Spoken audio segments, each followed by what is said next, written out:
Hello everyone, आपल्या supermom या YouTube चॅनलवर तुमच्या सगळ्यांचं अगदी मनापासून स्वागत. आणि लिटरली आता दुपार झालेली आहे, कारण की कालचा जो व्हिडिओ होता रामनवमीचा तो बऱ्यापैकी मोठा होता आणि मग तो एडिट करण्यामध्ये बराच वेळ माझा चालला गेला. तर व्हिडिओ माझा जस्ट एडिट करून झाला आणि आता माझी एक मैत्रीण जिचा मला फोन आला होता, ती बोलली 2 व्हिडिओ बनवायचे 3-3 मिनिटाचे, तर मला तुझी मदत पाहिजे, तर मी तुझ्याकडे केव्हा येऊ, सांग तू केव्हा फ्री असणार आहे. तर मग मी तिला म्हटलं की माझं जसंच व्हिडिओ एडिट करून झाला तर मी तुला मेसेज करेल किंवा कॉल करेल, तेव्हा तू ये. तर ती येणार आहे. MBA वगैरे केलंय तिने, अजून पण काही केलंय पर्सनल. ती मुलांना ट्युशन घेते, आधी ॲज अ टीचर जॉब पण करत होती. तर मे बी एज्युकेशनशी रिलेटेडच तिला काहीतरी व्हिडिओ बनवायचे असेल तर ती माझ्याकडे येणार आहे. अनहेल्दी वस्तू घरात असल्या की माझ्याकडून तरी कंट्रोल होत नाही. इव्हन आज सुद्धा मी सकाळी गुळाचा चहा आणि न्यूट्री चॉईस बिस्किटच खाल्ले ब्रेकफास्टला. तर माझ्याकडे इथे आहेत 3 कैऱ्या. तर म्हटलं चला आपण कैरीचं पणं बनवूया. मग म्हटलं चला बनवतेच होतं तुमच्या बरोबरही रेसिपी, का नाही शेअर करायची, कारण काही काही मैत्रिणींना माझ्या रेसिपी आवडतात. तर चला आता मी तुम्हाला दाखवते की मी कैरीचं पणं कसं बनवणार आहे. तर या कुकरमध्ये मी थोडंसं पाणी टाकलंय बुडाला. आता याच्यामध्ये मी हा डब्बा ठेवते आणि ह्या डब्यामध्ये मी या 3 कैऱ्या ठेवते. आता मी या कैऱ्यांची 1 शिट्टी करून घेणार आहे, 1 व्हिजल करून घेईल. आणि आता आपण हा कुकर गॅसवरती ठेवूया, जो की बराच जड आहे. कुकर गॅसवरती ठेवण्यात आला आहे. 1 शिट्टी मी करून घेणार आहे या कैऱ्यांची.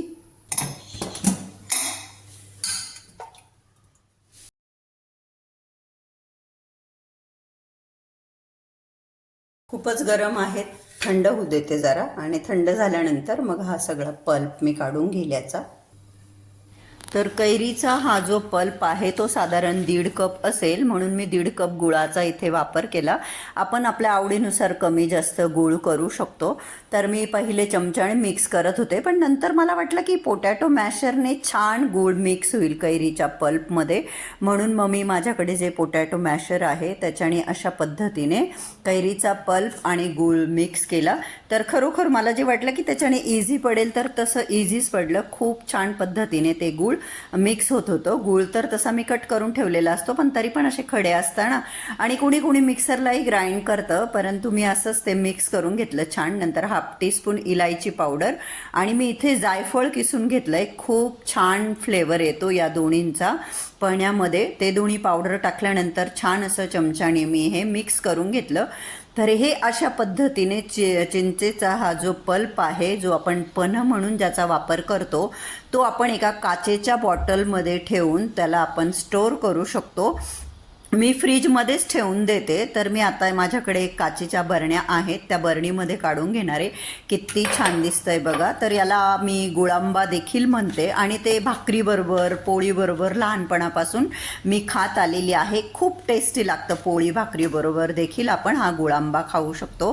काचेच्या बरणीत मी भरून ठेवला. तर आता पन्ह आपण जेव्हा देतो पिण्यासाठी किंवा आपण पितो, तर काचेच्या एका ग्लासमध्ये 2 चमचे मी हा बनवलेला पन्ह ते टाकून घेतलं आणि त्याच्यामध्ये थंडगार मस्त पाणी टाकलं त्या ग्लासमध्ये आणि ते व्यवस्थित चमच्याने इथे मिक्स केलं.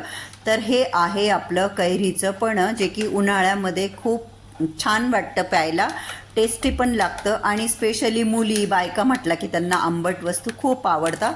तर इथे हे माझं कैरीचं पन्ह बनून तयार आहे. परंतु माझा कुकर ठेवल्याबरोबर माझी मैत्रीण आली होती, त्यामुळे तिला पन्ह नाही दिलं. माझी फ्रेंड प्राची आलेली आहे. त्या दिवशी होती ती वैभव लक्ष्मीच्या उद्यापनाला, आणि तिचा हा मुलगा, नाम क्या है बेटा आपका, नाम बोलो. मोबाइल बॉय, इसका नाम है मोबाइल बॉय, है ना? क्या नाम है? भाविक. भाविक. आणि त्याची मम्मी आली आहे. चला आता आम्ही तिला जे काही करायचंय ते आम्ही करून घेतो. फर्स्ट कुकर गॅसवर ठेवला आणि ती आली. मध्येही होतं माझ्याकडे फ्रीजमध्ये. तर मी इथे लस्सी बनवली 2 ग्लास मायलेकांसाठी, परंतु तिच्या मुलाने नाही पिली ती लस्सी. आणि मग दुसरा ग्लास कोणी पिला? मी. मला गोड वस्तू खायला प्यायला खूप आवडतात. अरे क्या लाया? लस्सी बनाई, अभी बनाई मैं तुम्हारा फोन आने के बाद. बस एक ही देना. क्यों, वो नहीं पिएगा? नहीं पिएगा, वो लेके छोड़ने वाला बच्चा है, उसे मत दो. वो अपना ही खाना खत्म कर लेना. पीना है? भाभी पियो भी. नहीं बोल रहा है. इसको गोदी में बैठना होता है मम्मी के. छोटा है, कितने साल का है ये वैसे? 4.5 साल. हाँ, फिर तो ठीक है। अगस्त आएगा तो 5 होगा। हाँ, अरे वाह, मेरा भी अगस्त में आता है बर्थडे। तो दोनों के साथ कौन सी तारीख में आता है? 13 हाँ, मेरा 16, हमारा साथ में मनाएंगे। हाँ, इंडिपेंडेंस डे के एक दिन बाद। मेरा एक दिन मेरे 16। दोनों बच्चे का बर्थडे ऐसे, एक का 26 जनवरी के एक दिन पहले है, एक का अच्छा 15 अगस्त के दिन। अच्छा, एक एक दिन ये कर दिया। चलो bye bye bye. Bye bye. आणि हे बघा, मी पणत्या तर उचलून घेतल्या, परंतु आता इथे काय आमच्या फ्लोअरवर लहान मुलं नाही, तर कोणी डिस्टर्ब नाही केले, तर मी तशीच ठेवली. आज मी हॉलमध्ये जे या विंडो आहेत ना, त्याचे कर्टन्स वॉश केले, परंतु मी ते मशीनला नाही लावले, कारण की त्याच्या ज्या रिंग आहेत त्या खराब होता. हो, मागे काही मैत्रिणींनी सांगितलं की त्या एकत्र करून बांधल्या दोरीला म्हणा कशाला, तर मग नाही होत खराब. पण मी म्हटलं काय, आंघोळीच्या आधी मी सर्फचं पाणी केलं थोडंसं आणि त्याच्यामधून काढून घेतले. आता माझे कर्टन्स बघा, एकदम डार्क कलरचे, डार्क ब्राऊन आहे, तर ते दिसून नाही येत खराब झाले. आणि आता पुष्कळ महिने झाले ह्या कर्टनला लावून. आता या घरामध्येच आम्हाला 8-9 महिने व्हायला आलेत. तर धूळ येतेच नाही का, तर बरीच धूळ होती. म्हणजे ज्या वेळेस मी ते पाण्यामध्ये ठेवले 5-1 मिनिटं, तर ते पाणी इतकं असं काळं झालं होतं. आणि मला स्वच्छतेची कामं करायला खूप आवडतात, मी तुम्हाला नेहमीच सांगते. म्हणजे रोज असं मी प्रत्येक रूममध्ये उभं राहून विचार करते की आज आपण या रूममधलं काय क्लीन करूया. जसं की आता आज हा व्हिडिओ तुमच्यापर्यंत येणार आहे, आज आहे फ्रायडे.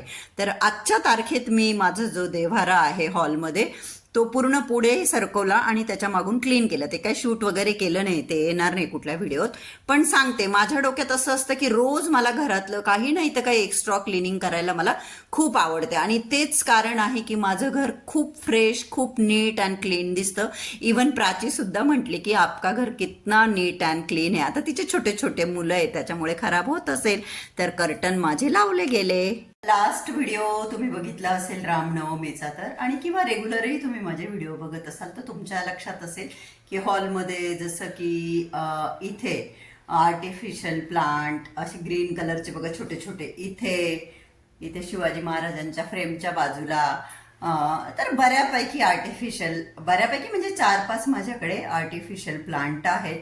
परंतु मी जेव्हा, म्हणजे काल मी प्रभू श्री रामचंद्रांची जेव्हा पूजा केली, तेव्हा ते पूजेच्या अवतीभोवती ठेवले होते नाही का, सुशोभित दिसावं थोडं म्हणून आर्टिफिशियल फ्लावर वगैरे. पण मग मी जेव्हा पूजा आवरली तेव्हा ते सगळे प्लांट्स मी कपाटामध्ये ठेवून दिले, फ्लावर्स वगैरे सगळे. खास दिवस असला मग ते ठेवलं की ते फिलिंग येतं आपल्याला, काहीतरी फेस्टिव्ह फिलिंग येतं की हो बा, आजचा दिवस काहीतरी खास आहे, आज काहीतरी खास आहे, आपलं सण आहे म्हणा, काय आहे म्हणा. तर मग ते असं फिलिंग यावं डिफरंट. रोज रोज त्या वस्तू ठेवलेल्या असल्या का मग आपली नजरही यूज टू होऊन जाते त्यांच्यासाठी, म्हणजे आपल्याला ती सवय होऊन जाते. मग काही असं वेगळे पण काही जाणवत नाही.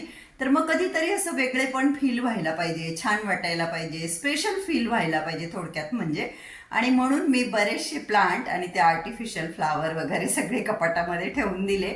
तर चला, आता संध्याकाळची वेळ झालेली आहे. आता मी संध्याकाळच्या माझ्या देवाच्या आरत्या वगैरे सगळं करून घेते. आणि तुम्हाला आठवत असेल तर मागे आम्ही बघा ते श्री श्री गुरु रविशंकरजी यांच्या वस्तू असलेल्या एका शॉपमध्ये गेलो होतो. मी बोलली पण होते तुम्हाला की मी तिथून काही वस्तू घेतल्या. आणि घाई गडबडीमध्ये हे आता किचनमध्ये फर्निचर आहे, ट्रॉलीज वगैरे, तिथे मी खाली ठेवली गेली आणि मग मी विसरूनच गेले की तुम्हाला दाखवू बा. तर त्या दिवशी आम्ही त्या दुकानातनं ही एक लोखंडी कढई घेतली, जी की खूप म्हणजे खूप जास्त हेवी आहे, खूपच जास्त जड आहे. 400 रुपयाला घेतली. आणि हे बघा, कोणी म्हणेल का ही लोखंडी कढई, तर एकदम स्मूथ हिचं आतमध्ये असं कोटिंग आहे. त्याच्यामुळे प्रशांतजींना वाटलं की याला कसलं कोटिंग आहे. मग प्रशांतजींनी त्यांना विचारलं की याला कसलं कोटिंग आहे का, तर ते बोलले नाही, कोटिंग वगैरे काहीच नाही. तिची फिनिशिंगच इतकी छान आहे की असं वाटतं की नेरलेपची कढई आहे. पण ती नेरलेपची नाही, प्युअर लोखंडाची कढई आहे. हे बघा, पण आतून तिचं फिनिशिंग फारच असं एकदम चिकणं ज्याला म्हणतो तसं.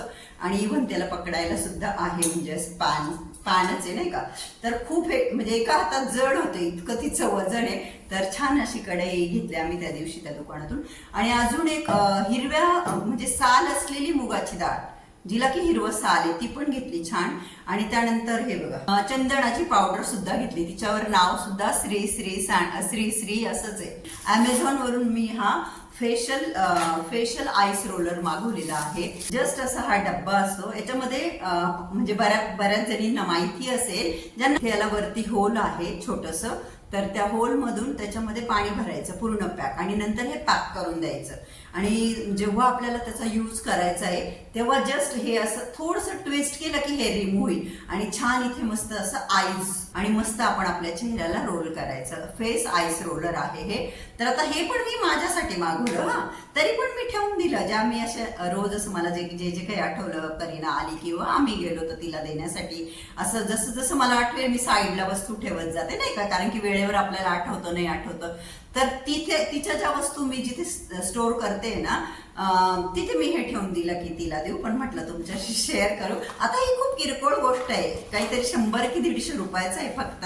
विषय पैशाचा नसतो, विषय असा असतो की आई ती आई असते. मला असं वाटतं की ती तरुण मुलगी आहे, तिने चेहऱ्याची जास्त काळजी घ्यायला पाहिजे, चेहऱ्याचा मसाज करायला पाहिजे. आता मला काय करायचं आहे, मी घेत नाही असं नाही, मी माझं morning skin care, night skin care सगळं मी व्यवस्थित फॉलो करते. आता हे प्रशांतजींनी काहीतरी ऑर्डर केलं होतं कॅश ऑन डिलिव्हरी. प्रोडक्ट आलं, मग मी त्यांना फोन केला की तुम्ही काही ऑर्डर केलंय का, तर बोलले हो. मग मी ते पैसे देऊन घेतलं. मला माहित नाही काय आहे, बोलणार नव्हते की एक असतं ना आपण काय म्हणतो की मॅनर्स भाऊ, कशाला आपण नवरा का असे ना कशाला त्यांची वस्तू खोलायची, हे माझे विचार. पण ते असे की ते जर बंद बघतील ना ते म्हणतील किती बेकार आहे यार, तू खोलून सुद्धा नाही बघितलं मी काय ऑर्डर केलं असं. तर त्यांचा स्वभाव असा आहे की त्यांना वाटेल की हिने बघायला पाहिजे होतं. आता माहित नाही नेमकं त्या बॉक्समध्ये काय आहे, ते उघडल्यानंतरच कळणार आहे मला काय. बॉटल आहे प्लस तिला ड्रॉपर देखील आहे. ओ माय गॉड, प्रशांतजींनी हे बुटॉक्स सोल्युशन मागवलेलं आहे अँटी एजिंग. बघा आता मला सांगू शकत होते किंवा जे माझ्याकडे आहे रेटिनॉलचं अँटी एजिंग, तेही त्यांना चाललं असतं ना. काहीतरी अशी ऍड बघता प्रभावित होता आणि प्रोडक्ट ऑर्डर करता. चला हे तरी चला चांगली गोष्ट आहे. एकदा असाच एक खलबत्ता, माझी मुसळी तुटली. तुम्ही जर काल परवा मी वडे बुडवले होते बघा पाण्यात, त्याच्यावर ठेवली होती, तर बरीच लांबी होती त्या मुसळीची, तिचे 2 तुकडे झाले, पण तरी पण ती मला कामात येते. तर त्यांनी ते बघितलं होतं की मुसळीचे 2 तुकडे झाले, मे बी त्यांच्याकडूनच झाले होते. त्यांनी लगेच ऑनलाईन छोटासा खलबत्ता आलं कुटायला किंवा वेलची कुटायला असा काही ऑर्डर केला. तर त्याला बिलकुल वेट नाही, बिलकुल एकदम लाईट वेट, काहीच कामाचा नाही. म्हणजे तो आणला तसाच पडलाय. बरं ते जाऊ द्या. एकदा एक स्पून ऑर्डर केला, मेजर करायचा स्पून, 800 रुपयाचा स्पून, 800 रुपयाचा. तो सुद्धा काहीच नाही, म्हणजे तो बॉक्स मधूनही मी काढला नाही, कारण मला काही कधी त्याची गरजच पडली नाही.